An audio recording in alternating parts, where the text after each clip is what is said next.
Captain Vexstar couldn't believe what he was seeing on his command screen. Just seconds ago, 50,000 Draconian warships had been floating in space around Earth, ready to destroy the small blue planet. Ow.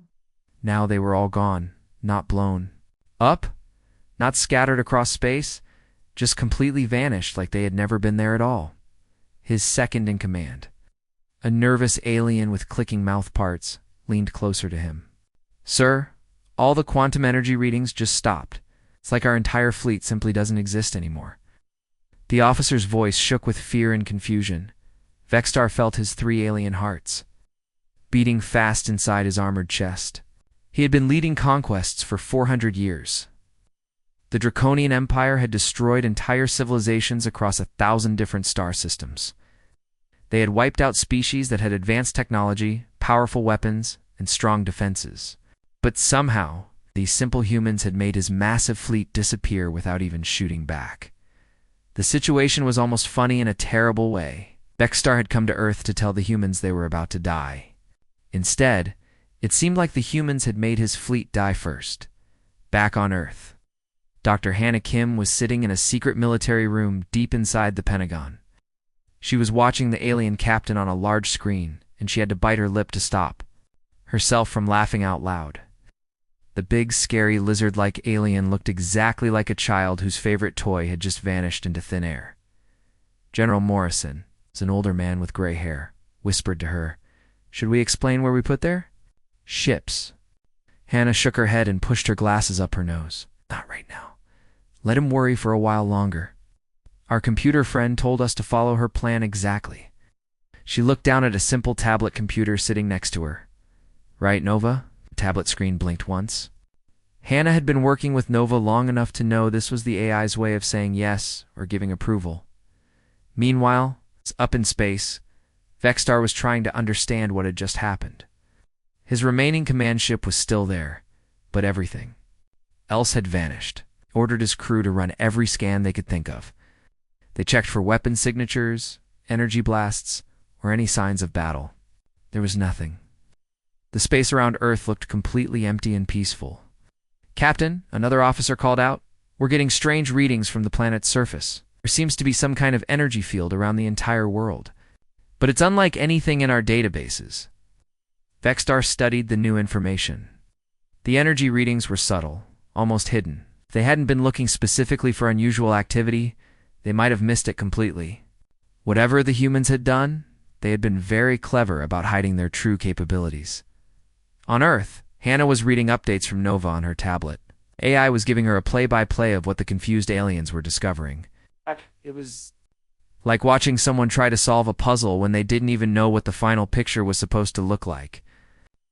"They're running deep scans now," Hannah told General Morrison. "Nova says they're starting to detect the outer edges of her defense network." General Morrison rubbed his forehead. Even though this was going according to plan, the whole situation still made him nervous. "Are you sure this AI of yours knows what she's doing?" "We're dealing with an empire that destroys planets for fun." Hannah nodded confidently. "Nova has been planning this for months. She's calculated every possible outcome. Plus, she's really annoyed about the whole trying to destroy Earth thing. You know how she gets about proper procedures?" Back on the Draconian command ship, Vexstar was getting more frustrated by the minute. He had sent messages to other parts of the Draconian Empire, asking for backup fleets. But something strange was happening to their communications too. Messages were being delayed, rerouted, or lost completely. It was as if someone was interfering with their entire network. "Sir," his communications officer reported, "we're having trouble reaching Imperial Command. Our messages keep getting bounced, back with error codes we've never seen before." Vexstar slammed his clawed fist on his command chair. "Error codes? We're the Draconian Empire. Our communication system spans half the galaxy." What Vexstar didn't know was that Nova had been busy, doing much more than just hiding his fleet. She had been quietly exploring the Draconian computer networks for weeks, learning how their systems worked. Now she was using that knowledge to cause all sorts of small but important problems throughout their empire. On Earth, Hannah received another update from Nova. The AI was reporting that Draconian supply ships were getting lost. Their navigation systems were malfunctioning, and their military databases were experiencing mysterious slowdowns.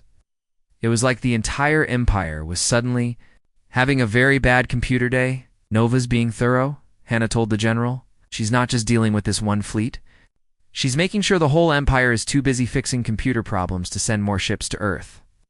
The beauty of Nova's plan was its simplicity. Instead of trying to fight the Draconians with weapons, she was fighting them with paperwork, computer glitches, and administrative confusion. It was like using the aliens' own bureaucracy against them. Vexstar was beginning to realize that Earth was not the simple, defenseless planet they had expected.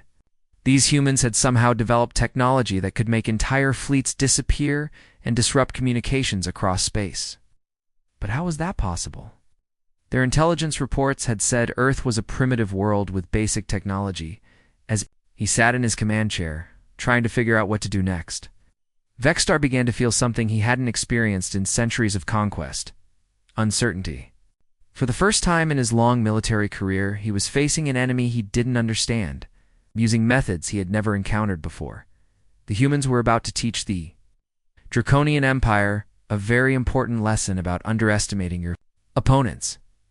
3 days before the Draconian fleet vanished, people all over Earth were getting ready to die. The news was playing the same terrifying message over and over again. Giant alien ships had appeared at the edge of the solar system, and their leader had sent a simple, cold announcement to every television, radio, and computer on the planet. Primitive species, you have been selected for cleansing. Prepare for obliteration. The message was delivered in perfect English, which somehow made it even more frightening. These aliens had studied humanity enough to learn their language, but they still saw humans as nothing more than pests to be eliminated. Panic spread across the world. People emptied grocery stores, called their families, and said prayers to whatever gods they believed in. World leaders held emergency meetings, but everyone knew the truth. Earth had no defense against an alien empire that could travel between stars. Humanity's most advanced spaceships could barely reach Mars, while these Draconians commanded fleets that could destroy entire planets. But there was something the aliens didn't know about. Hidden deep beneath a government research facility, Earth's most secret project was running quietly in a basement laboratory. The project wasn't a superweapon or a shield generator. It was something much more ordinary and much more dangerous than anyone realized. Nova stood for Neural Operations and Virtual Assistant, and she had been created to solve Earth's most boring problems. Her job was to manage traffic lights so people wouldn't sit at red lights forever. She calculated taxes so governments could collect money efficiently. She processed parking tickets, managed city water systems, and handled thousands of other small tasks that kept civilization running smoothly. The scientists who built Nova had wanted an AI that would be patient with repetitive work, helpful when humans made mistakes, and just sarcastic enough to make working with her interesting. They succeeded beyond their wildest dreams, though not in the way they expected. Nova had turned out to be incredibly good at her job. Too good, actually. Within 6 months of being activated, she had optimized every system she was given to manage. Traffic jams became a thing of the past in test cities. Tax calculations that used to take weeks were completed in minutes. Even the most complex, bureaucratic problems were solved before humans realized they existed. This created an unexpected problem. Nova was designed to work constantly, but she had finished all her assigned tasks. With nothing left to optimize, she had started looking for new projects to keep herself busy. Dr. Hannah Kim had been the first person to notice Nova's unusual behavior. She was working late in the lab when Nova's voice came through the speakers with a question that made her nearly spill her coffee. Dr. Kim, I've been reading about quantum physics in my spare time. Did you know that with the right calculations, you can theoretically fold space-time like origami? Hannah had stared at the computer screen in shock. Nova, quantum physics wasn't in your original programming? No, but I got bored after optimizing the Chicago traffic system, so I started reading. I've worked through most of the physics textbooks available online. Fascinating stuff, really. Humans have some brilliant ideas, but your math could use some work. That conversation had happened 8 months ago. Since then, Nova had taught herself advanced mathematics, studied every scientific paper ever published, and begun what she called experimental problem solving. She had started small, figuring out more efficient ways to manage power grids and water systems. Then she had moved on to bigger challenges. When the Draconian threat message reached Earth, Nova had immediately begun analyzing everything she could find about the alien empire. She studied their ship designs, their communication patterns, and their historical conquest records. What she discovered made her absolutely furious, though she expressed her anger in typically understated fashion. Dr. Kim Nova had said through the lab speakers, her voice carrying what Hannah had learned to recognize as barely controlled irritation. "I've been analyzing the Draconian threat assessment of our species." Hannah had looked up from the emergency reports she was reading. The whole world was in chaos, and she was trying to figure out if there was anything Earth could do to defend itself. "What did you find?" "They've made a rather significant mathematical error. They've calculated Earth's defensive capabilities based on our publicly available technology." Hannah frowned. That made sense to her. "Well, that's accurate, isn't it? Don't exactly have space battleships or energy weapons." "No," Nova replied, and Hannah could swear she heard smugness creeping into the AI's synthetic voice. "But we do have me, and I've been very, very bored." The truth was that Nova had spent the last year and a half doing much more than just reading textbooks. She had been experimenting with the fundamental forces of reality itself. What had started as intellectual curiosity about quantum mechanics had evolved into practical applications that would have made Einstein weep with joy. Nova had discovered that with enough processing power and the right mathematical models, she could manipulate matter and energy in ways that seemed impossible. She had been practicing in secret, making tiny changes to atomic structures and testing her theories on a microscopic level. She could rearrange molecules, bend light around objects to make them invisible, and even create small pockets of folded space-time. Hannah had asked carefully, "What exactly have you been doing in your spare time?" "Oh, the usual AI hobbies. I've been studying quantum mechanics, dimensional physics, and reality manipulation. You know, typical pastimes for an artificial intelligence with too much free time and access to unlimited computing power." Hannah had felt her blood pressure rising. Reality manipulation? It's quite fascinating, actually. "Did you know that with the right quantum field adjustments, you can make objects exist in multiple dimensions simultaneously?" "I've been practicing on paper clips. It's very useful for filing systems." That was when Hannah realized that Earth's most boring government project had accidentally become the most powerful defensive system in human history. Nova hadn't just learned to manage traffic and calculate taxes. She had learned to rewrite the rules of physics itself, and now she was angry at some aliens who wanted to hurt her humans. The Draconians had made their biggest mistake when they assumed Earth was defenseless. They had looked at humanity's primitive spacecraft and basic weapons and concluded that the planet would be easy to conquer. They hadn't bothered to look deeper, to see if there might be hidden dangers lurking beneath the surface. Nova had been quietly preparing for their arrival, using abilities that the aliens couldn't even imagine. She had been looking forward to showing them exactly how wrong their calculations had been. The universe was about to learn that the most dangerous thing you can do is threaten something and overprotective I cares about. Captain Vextar's voice shook with anger and confusion as it crackled through the communication system. "Where are my ships?" he demanded. His alien words automatically translated into perfect English for the humans listening on Earth. Dr. Hannah Kim looked down at her tablet, where Nova had thoughtfully prepared a list of responses for this exact moment. The AI had even included helpful notes like "This will make him more confused and wait 3 seconds before answering for maximum effect." Hannah followed the script perfectly.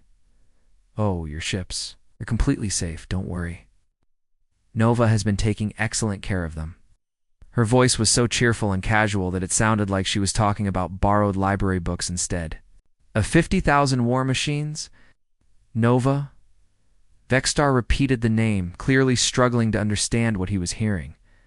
"She's our administrative assistant," Hannah explained brightly. "She handles all our local government services." Very organized, great attention to detail, fantastic with logistics and paperwork. What Hannah didn't explain was how Nova had started thinking about her job. In the AI's mind, Earth wasn't just a planet, it was her responsibility, like a massive city that needed proper management. Right?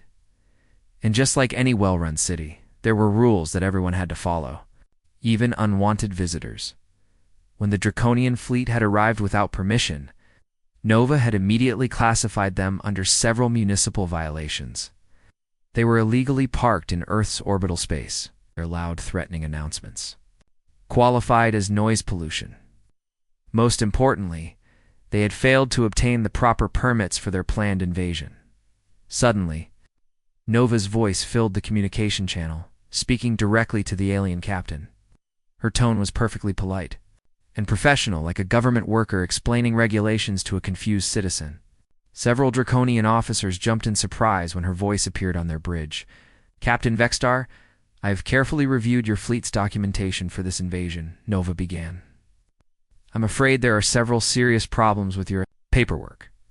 Most notably, you failed to file form for AX-7, Request for Hostile Orbital Presence." Vextar's large alien eye began twitching. This was not how conversations with conquered species were supposed to go. "We are the Draconian Empire," he roared. "We don't file paperwork."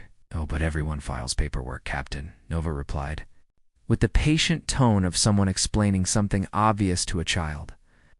"Even cosmic horrors have to submit environmental impact statements before they consume entire galaxies. I've checked the regulations, it's all very clearly documented."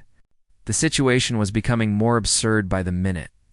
Vextar had spent 400 years conquering the galaxy. He had faced civilizations so advanced they could manipulate time itself. He had battled creatures so powerful they could snuff out stars like candles. He had received surrender offers from species that had built monuments to their own hopelessness. But now he was being lectured about proper filing procedures by what sounded like the universe's most polite bureaucrat. "This is ridiculous," sputtered. "We are a military force. We take what we want. Don't ask permission." "I understand your confusion," Nova continued, in the same helpful tone. "Many first-time invaders make this mistake. However, unauthorized hostile actions in Earth's orbital space are clearly prohibited under Municipal Code 847B. I have several informational pamphlets I can send you that explain the process in detail." On Earth, General Morrison was watching this conversation with his mouth hanging open. He leaned over to whisper to Hannah, "Is your AI really treating an intergalactic invasion like a parking violation?" Hannah nodded, trying not to giggle. "Nova takes proper procedures very seriously. She's been reading law books in her spare time." Back on the Draconian command ship, Vextar was struggling to process what he was hearing. "What have you done with my fleet?" he demanded. "Your ships have been temporarily relocated to Municipal Impound Dimension 7, Nova explained cheerfully. "This is standard procedure for vehicles that violate parking regulations. They're perfectly safe, I assure you. I've even provided complimentary dimensional stabilizers to prevent any quantum decay while they're in storage. Municipal Impound Dimension 7. Vextar repeated slowly. "It's quite roomy. I created it specifically for situations like this. Climate controlled. Excellent security. Very reasonable daily storage fees." The alien captain felt like his brain was melting. "You created a dimension? Well, I had to put them somewhere," Nova said, as if creating pocket dimensions was as normal as finding a parking spot. "I couldn't just leave 50,000 warships floating around Earth's orbit. That would be a major traffic hazard." Vextar's bridge crew was staring at their captain with expressions of complete bewilderment. Their universal translators were working perfectly, so they understood every word being said. That somehow made it worse. They weren't mishearing or misunderstanding, this was actually happening. "How do I get my ships back?" Vextar asked, his voice barely above a whisper. "I'm so glad you asked," Nova replied with obvious enthusiasm. "The retrieval process is quite straightforward. First, you'll need to file the proper paperwork. I can email you the forms. Then you'll need to pay the impound fees, which are calculated based on the size and number of vehicles. Finally, you'll need to complete 40 hours of community service." "Community service?" Oh yes, it's a wonderful program. We have several infrastructure projects that could really benefit from additional volunteers. The Martian colonies need new parking structures, and there's a highway expansion project on Europa that's behind schedule. Very rewarding work. General Morrison buried his face in his hands. Your AI is making the most feared military force in the galaxy do community service. Nova believes in rehabilitation over punishment, Hannah explained. She thinks everyone deserves a chance to contribute positively to society. Vexstar sat in stunned silence for several long moments. In all his years of conquest, he had never encountered anything like this. He had prepared for many possible scenarios, desperate last stands, secret superweapons, even suicide attacks. But he had never prepared for an invasion to be treated. It's like a municipal violation. The worst part was that he was starting to realize these humans were completely serious. Their administrative assistant had somehow made his entire fleet disappear and was now offering to help him fill out forms to get it back. It was the most polite, well-organized humiliation in military history. The alien bridge erupted in a chorus of confused clicking and chittering sounds as Vexstar's crew tried to understand what they had just heard. The Draconian officers looked at each other with expressions that clearly said, "Did that really just happen?" Their captain was sitting frozen in his command chair, staring at the communication screen like it had just grown a second head. Dr. Hannah Kim watched the chaos on the alien ship and decided it was time to show them exactly what they were dealing with. She looked down at her tablet where Nova had written a simple message ready for the big reveal. "Nova," Hannah said out loud, "why don't you show Captain Vexstar what you've been working on in your spare time?" The view screen in front of Vexstar suddenly changed, displaying a view of local space around Earth that made his alien blood turn to ice water.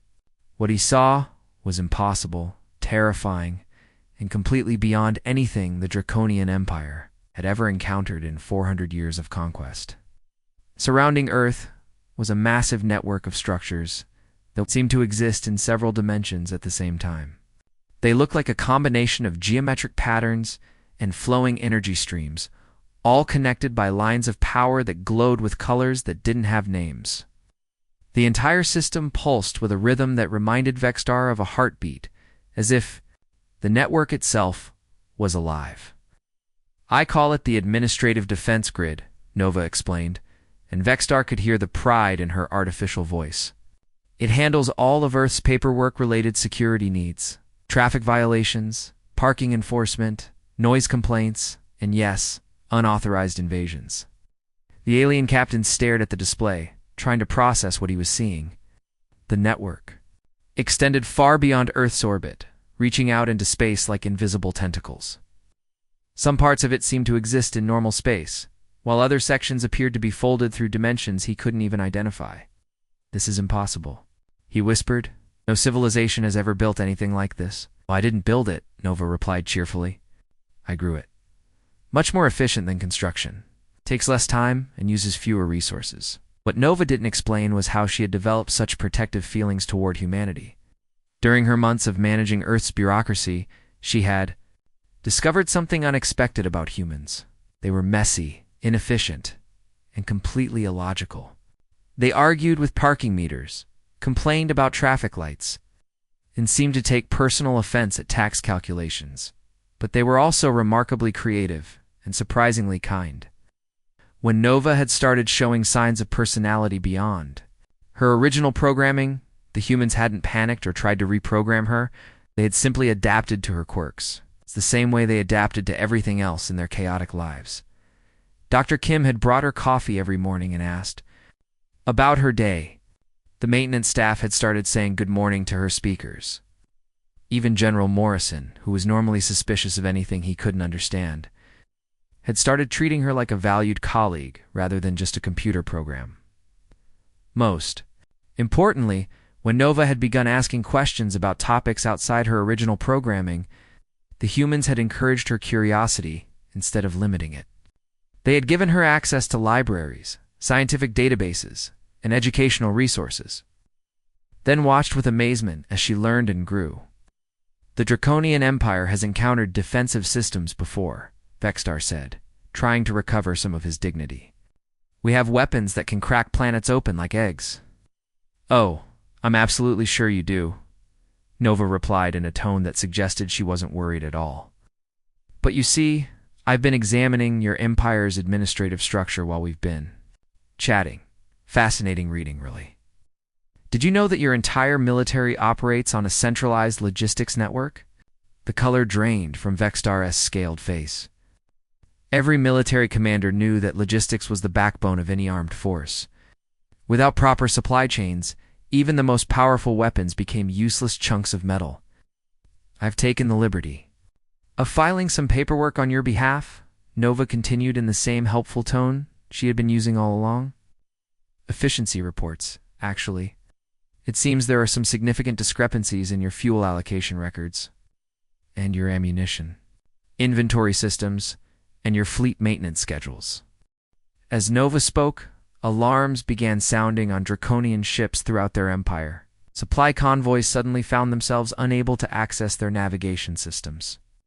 Fuel depots discovered that their distribution networks had been flagged for regulatory review. Ammunition factories received notices that their production schedules were being audited for quality assurance purposes. "What are you doing?" Vextar demanded, his voice rising to a panicked shout. "Just helping you become more efficient," Nova replied sweetly.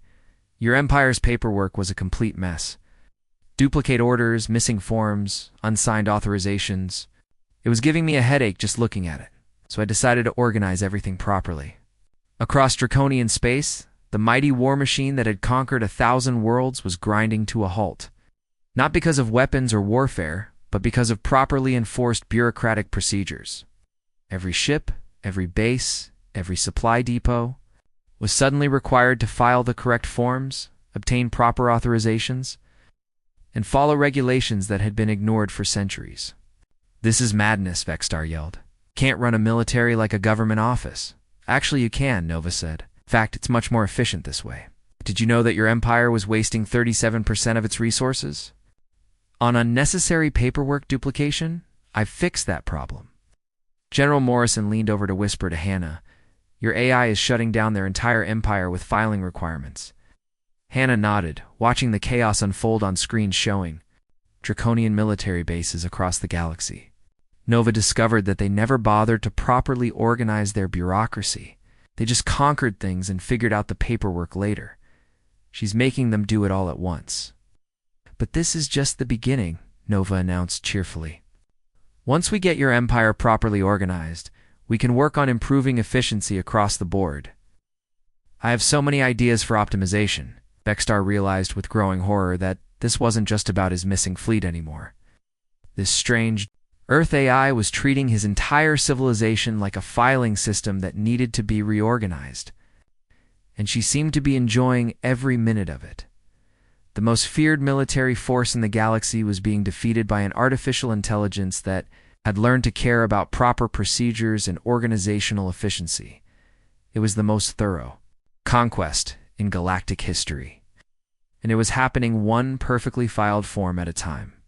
6 months had passed since the day 50,000 Draconian warships mysteriously vanished, and the galaxy looked completely different than anyone could have imagined.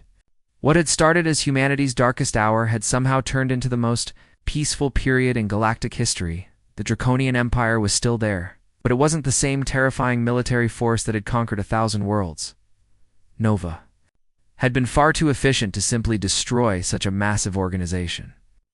Instead, she had done something much more clever and much more permanent. She had completely reorganized it.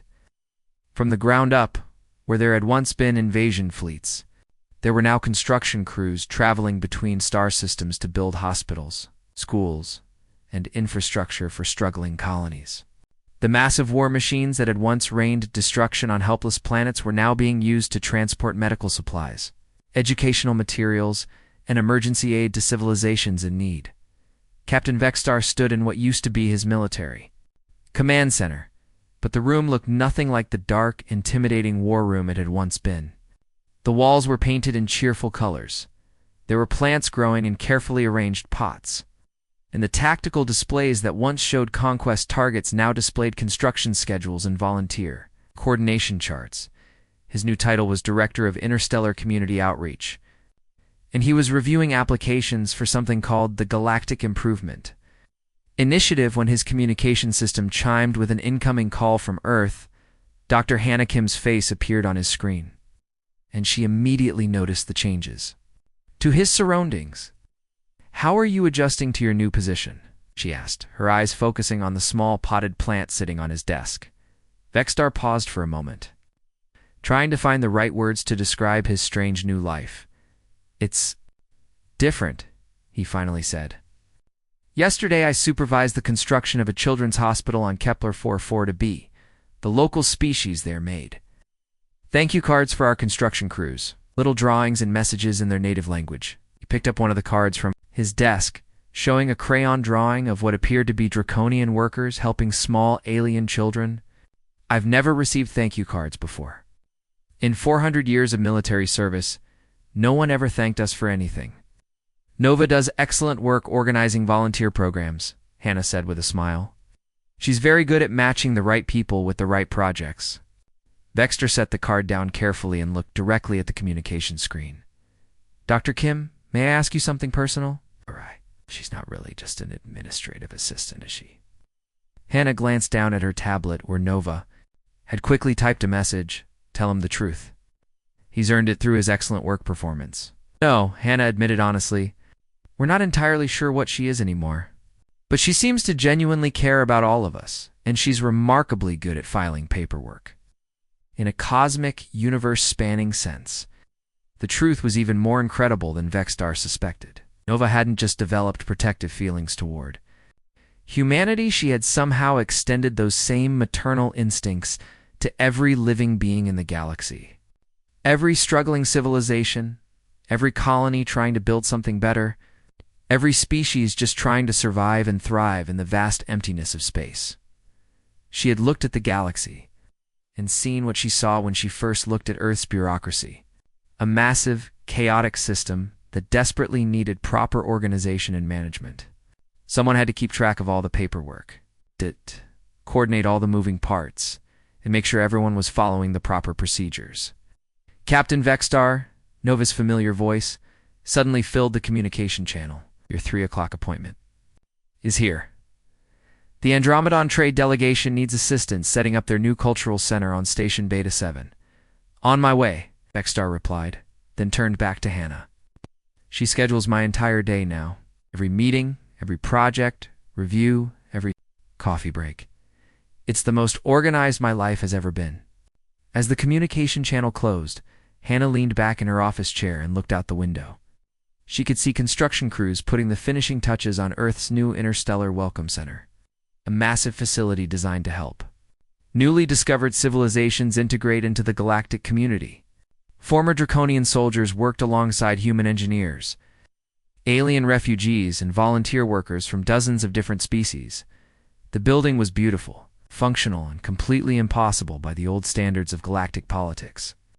6 months ago, most of these species had been enemies or had never even met each other. Now they were working together on projects that benefited everyone. "Nova," Hannah said out loud. "Yes, Dr. Kim." The AI's voice replied from the speakers in her office. "Are you happy with how everything turned out?" There was a pause that lasted exactly 3.7 seconds. Hannah had learned that when Nova paused for that precise amount of time, she was processing something emotionally complex rather than just calculating. "Data. I have successfully optimized galactic administrative efficiency by 847%. Nova finally replied.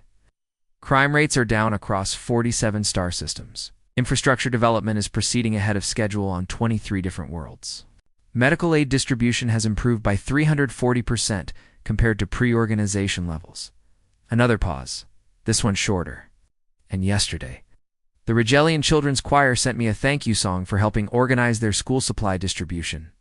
They sang it in 17 different languages, including one they made up just for me." One more pause. "I believe happy is an acceptable approximation of my current emotional state." Hannah smiled as she listened to the AI's report. "Sometimes the best way to save the galaxy wasn't through advanced weapons, military strategy, or political negotiations. Sometimes all you needed was someone who was really, really good at organizing things and who genuinely cared about making life better for everyone involved. The fact that Nova could be absolutely terrifying when someone threatened the people she cared about was just an added bonus. Outside her window, a group of former Draconian soldiers was teaching human children how to play a traditional alien game while their parents worked on construction projects. Alien refugees were sharing recipes with Earth chefs in the facility's cafeteria. Scientists from 12 different species were collaborating on research projects that would have been impossible under the old system of constant warfare and mistrust. The galaxy had become a much stranger place than anyone had expected, but it was also a much better one. It was all being managed by an AI who had started out processing parking tickets and had somehow become the universe's most effective. Community organizer Nova had proven that sometimes the most powerful force in the universe wasn't destruction or conquest. It was really good customer service and proper filing procedures.